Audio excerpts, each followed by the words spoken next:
파트 3까지 오셨다면 이야기 시작 전에 구독, 좋아요, 댓글로 이 채널에 심폐소생을 해주세요. 당신의 한 번의 클릭이 다음 이야기를 이어가는 힘이 됩니다. 그럼 파트 3 시작합니다. 어느 보험 설계사와 회사 대표의 금지된 사랑 이야기 파트 3. 에피소드 18번째. 길어진 하루.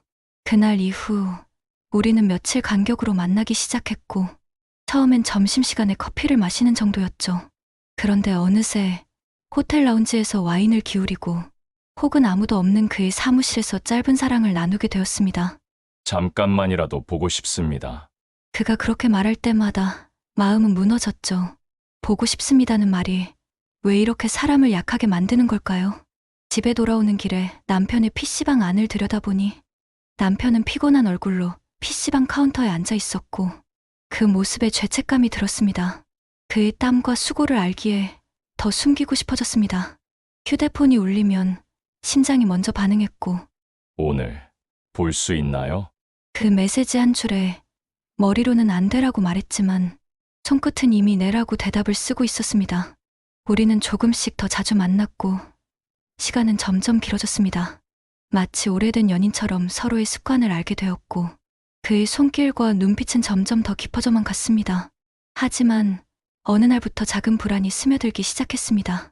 호텔 로비에서 마주친 낯선 시선, 주차장에서 느껴지는 설명할 수 없는 긴장감, 그리고 점점 늘어나는 그와 함께 찍힌 사진들. 혹시 우리 조심하는 거 맞죠? 그에게 그렇게 물었지만 그는 웃으며 대답했습니다. 걱정 마세요. 아무도 모릅니다. 그 말이 오히려 저를 더 불안하게 했습니다. 아무도 모른다는 건 들키기 전까지라는 뜻이니까요. 그럼에도 나는 그날 약속 장소로 향하고 있었습니다. 마음속에선 이미 위험을 알고 있었는데도. 에피소드 19번째. 균열의 시작. 남편은 평소처럼 저녁을 먹고 PC방으로 나갔습니다. 오늘은 손님이 꽤 많을 것 같아 새벽까지는 계속 바쁠 거야. 문을 나서며 그는 짧게 웃었습니다. 이번 주말엔 우리 예전에 가던 그 파스타 집 거기 가자. 남편의 말이 머릿속에 오래 남았습니다. 밤 8시 호텔 라운지. 그는 늘 그렇듯 먼저 와서 기다리고 있었고 자리에 앉자마자 그는 조용히 내게 와인을 따랐습니다. 잔을 들어 올리려던 순간 내 휴대폰이 울렸습니다. 남편이었습니다. 손님이 계속 들어와서 오늘은 못 쉬겠다. 당신은 뭐 해? 미팅 중. 아 그래 그럼 일 봐. 손님이 찾아서 끊을게. 짧은 통화.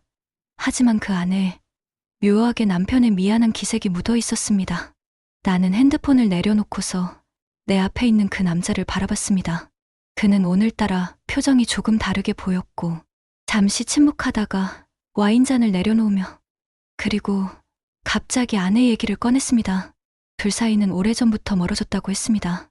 대화도 웃음도 거의 사라졌다고, 그렇다고 싸우는 건 아니라고 했고 서로에게 무관심한 것, 그게 더 무섭다고. 그리고 조용히 와인잔을 들었습니다. 그의 아내 얘기를 들으면서 나도 마음이 무거워졌습니다.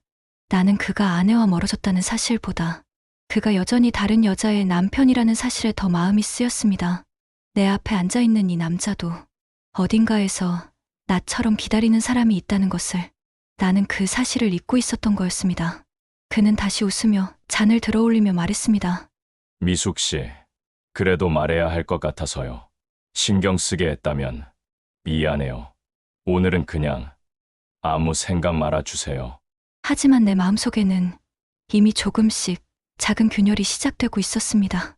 에피소드 20번째. 끊을 수 없는 너. 그날 이후 나는 그를 일부러 피했습니다.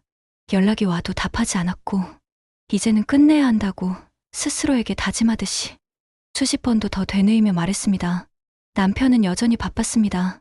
PC방 손님이 늘어서 조금은 힘들지만 보람이 있다고 했고 그 말이 나를 더 죄책감 속에 밀어넣고 있었습니다. 그와의 만남은 나를 설레게 했지만 동시에 스스로를 무너뜨린다는 것을 이제야 깨닫게 되었죠. 그러던 어느 저녁 그에게서 전화가 왔습니다. 미숙 씨, 잠깐 얼굴만 보여주세요. 이제 아무 얘기 안 할게요. 처음엔 거절하려 했지만 나는 한참을 망설이다가 약속을 하고 말았습니다. 호텔 라운지 지난번과 같은 자리. 그는 아무 말 없이 내 앞에 꽤나 고급스런 선물 상자를 내밀었습니다. 그 상자를 열어보니 목걸이와 작은 펜던트에 아주 귀여운 다이아 하나가 작고 이쁜 빛을 내고 있었습니다. 아니에요. 이건 받을 수 없어요. 내 말에도 그는 고개를 저었습니다. 그냥 이건 당신에게 잘 어울려서 꼭 드리고 싶었어요. 그게 다예요. 그 순간 마음이 무너지고 있었고 그 펜던트를 손에 쥐었을 때 그의 손이 내 손을 감싸며 내 뒤로 돌아와 내 목에 그 반짝이는 다이아 목걸이를 걸어 주었습니다. 그리고는 아무 말 없이 나를 바라봤습니다. 나는 고개를 숙였지만 그의 손을 붙잡았고 그의 그 시선 속에 또 다시 빠져들고 있었습니다. 그날 밤 나는 또다시 그와 함께 선을 넘었습니다. 그리고 이건 절대 마지막이 될 수 없다는 걸 이미 알고 있었습니다. 에피소드 21번째. 경계선 위의 고백. 며칠 후 호텔 라운지 창가 자리. 늦은 밤인데도 유리 너머 도시는 여전히 환했습니다. 잔을 사이에 두고 그와 나는 한동안 말이 없었습니다. 그가 먼저 입을 열었습니다. 처음엔 그냥 당신이 좋았어요. 설레고 편하고 같이 있으면 시간이 빨리 가고. 나는 잔을 만지작거리며 그의 이야기를 듣고만 있었습니다. 그는 잠시 말을 멈추더니 낮게 웃으며 말했습니다. 그런데 지금은 이게 사랑인지 아니면 그냥 서로의 빈자리를 채우는 건지 나도 헷갈립니다. 그 말에 심장이 잠시 멎는 것 같았고 그의 시선을 피하지는 않았습니다. 그래서 솔직하게 얘기해야 할 것 같았어요. 나는 아내와 이혼할 생각이 없습니다. 그 순간 와인잔이 유난히 붉게 보였습니다. 그가 또다시 덧붙였습니다. 우리 관계를 그냥 친구처럼 연인처럼 그렇게 유지하면 안 될까요? 나는 대답을 하지 못했습니다.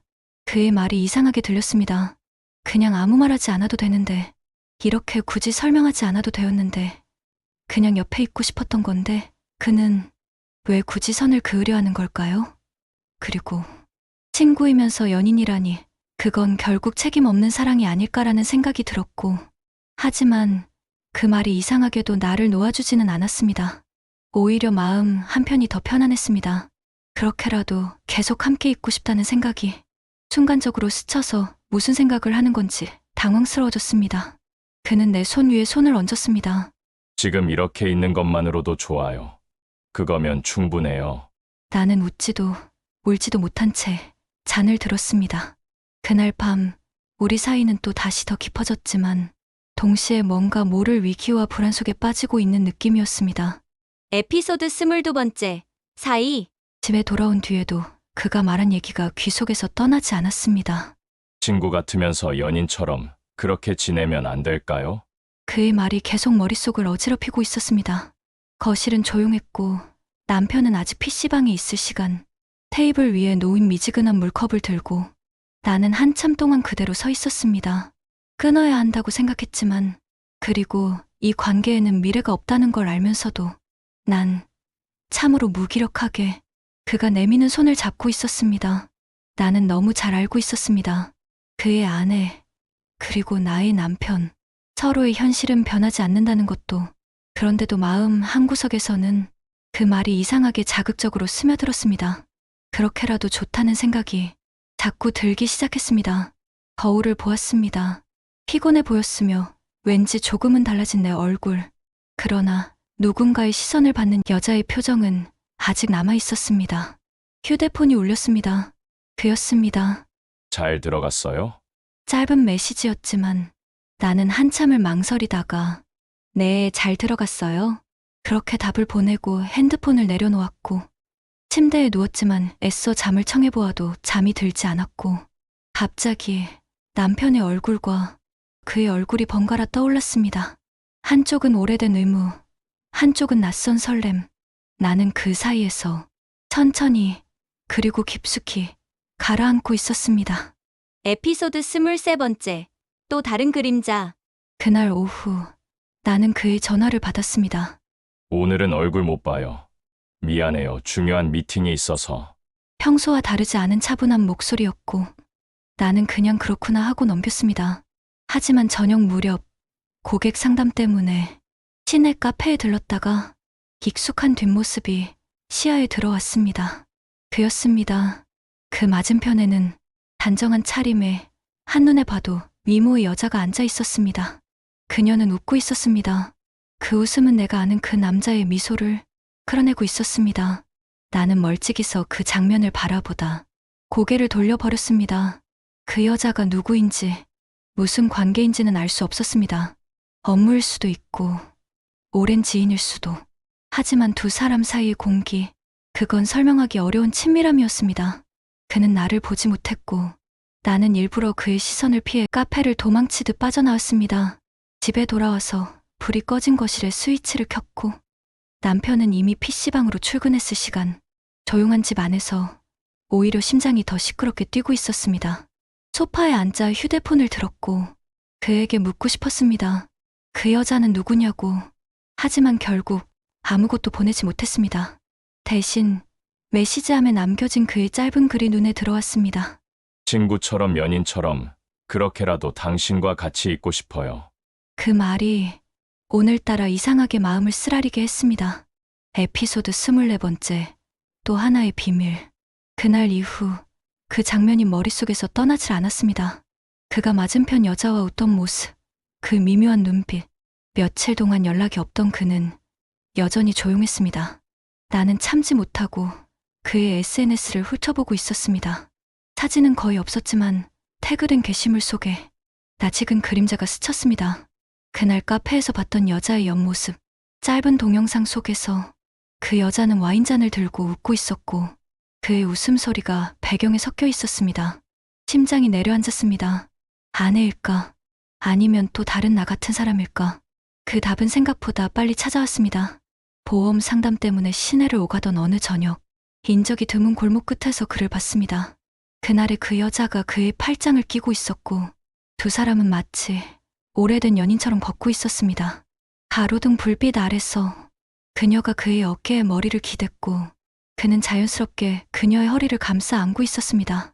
그들의 발걸음이 멈춘 곳은 네온사인이 번쩍이는 작은 모텔 앞. 그 순간 숨이 막혔습니다. 나는 발걸음을 돌렸지만 귓가에서는 여전히 그들의 웃음소리가 가슴속을 어지럽히며 메아리 쳤습니다. 오늘의 이야기는 여기까지였습니다. 다음, 마지막 파트 4에서 모든 비밀이 드러납니다.